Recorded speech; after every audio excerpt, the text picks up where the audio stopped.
તમને સવાલ થશે કે આપણે અહીંયા કેમ બેઠા, અહીંયા કેમ બોલાવ્યા? આ જગ્યાએ હમણાં ભાજપની સભા હતી તો કેવો માહોલ હતો, ખુરશીઓ હતી, ખાવાનું હતું, પીવાનું હતું, અરે ઢોલ નગારા બધું હતું, હતું કે નહીં હતું? કારણ કે એમના ખાસ આદમી છે. કેવા છે? ખાસ આદમી. આપણે બધા છીએ આમ આદમી. ભાજપ વાળાને ખબર પડી ગઈ કે ભવનની અંદર મિટિંગ થવાની છે.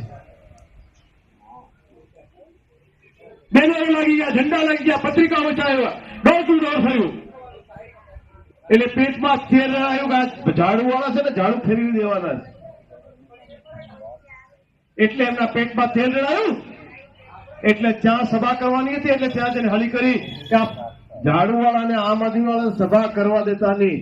પણ એમને ખબર નથી કે આ ઝાડુ વાળા છે ને એ ઝાડ નીચે બેસીને પણ તમારો કચરો સાફ કરી નાખવાનો. સાફ કરવાનો નથી કરવાનો. કયો કચરો? સવારમાં આપણી બેન દીકરીઓ ઘરમાં ઉઠે, સૌથી પહેલા મોઢામાં દાંતણ ને સૌથી પહેલા શું કામ કરે? તમે બોલો, વાતો કરવા ભાષણ કરવાનું છે. શું કામ કરે બોલો છે?